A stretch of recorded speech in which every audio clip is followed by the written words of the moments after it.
Next up, at UFC Mexico, we have the co-main event of the evening. We have very long, very tall, very lean Manuel Torres taking on the always durable and exciting Drew Dober.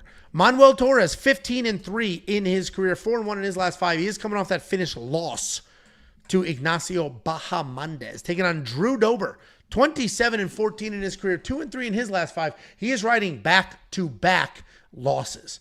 And this is an interesting fight to break down because Manuel Torres is a guy who has a lot of potential. He's well-rounded. He can be dangerous. He's very long. He's very lean. And if he's the one controlling the length, controlling the distance, he can have a ton of success. We've seen that. He uses that length really well. He'll snatch up triangles, arm bars, darces, any of those long limb style chokes. In the clinch, same thing. He'll get his hips all the way back and then fire knees right up the middle. He is coming off that loss, though, to Ignacio Bahamondes, where he just quite literally could not be longer, could not be taller, and struggled with that reach when he was at a disadvantage. He's taking on Drew Dober. Drew Dober, as we all know, is a take one to give one style striker.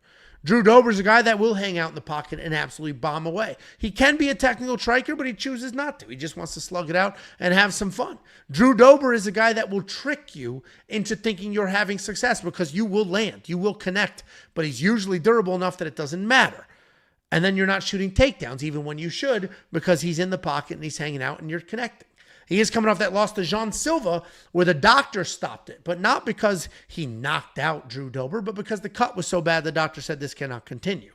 Drew Dober is unfortunately, though, at a point in his career where the UFC is going to use him to build the next generation. They're going to put him out there to get beat up. They're going to put him out there knowing he's going to be fun, knowing he's going to be exciting. They're going to put him out there knowing he's going to get tagged up, dotted up, and beat up. I'm going to pick Manuel Torres here because I think he can win this fight. I think technically speaking, he might be the better fighter.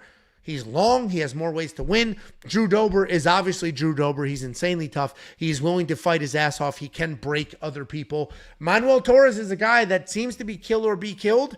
And if I'm relying on him to kill or be killed, shit, man, Drew Dober might be the guy. But I am going to pick Manuel here, but I totally understand the love coming in on the Dober side. Jakey boy, what do you think?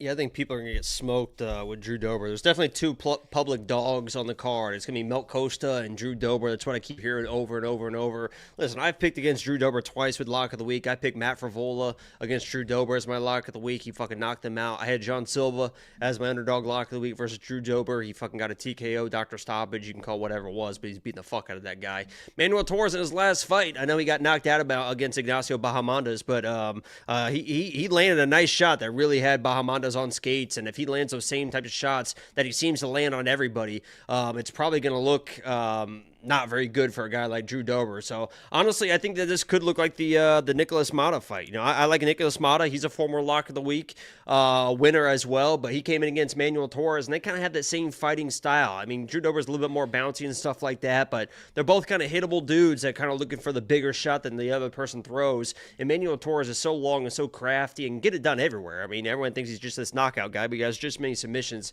as he does KOs as well. So I think people are going to get smoked trying to chase Drew Dober on that plus money side. He's definitely the public dog, and Manuel Torres in front of the Mexican crowds, I think he shows up and shows out. Yeah, listen, I am on the Torres side as well. I might be falling into that trap a little bit. I'm not going to pick Dober. I'm not going to bet on Dober, but I do recognize the toughness on that side. I saw a tweet, which might be influencing me. The tweet said, I forget who sent it, sorry, said something like, Manuel Torres has like 5 first-round finishes, whatever the hell it was. Like, he doesn't get out of the first round.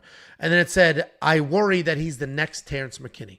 And that was an interesting tweet to read because it's like, oh, shit, that is, like, he could be that guy that is either smoking you immediately or getting smoked. But I do believe in him here. I think losing to Ignacio Bahamondes is a noble loss, and we just saw how good Ignacio can be everywhere. If you do want to check out all the picks, the bets, and the tools, WeWantPicks.com. Click become a member. DraftKings has this fight basically dead even. $8,200 for Manuel, $8,000 for Drew Dober. I do think there's a finish in this fight.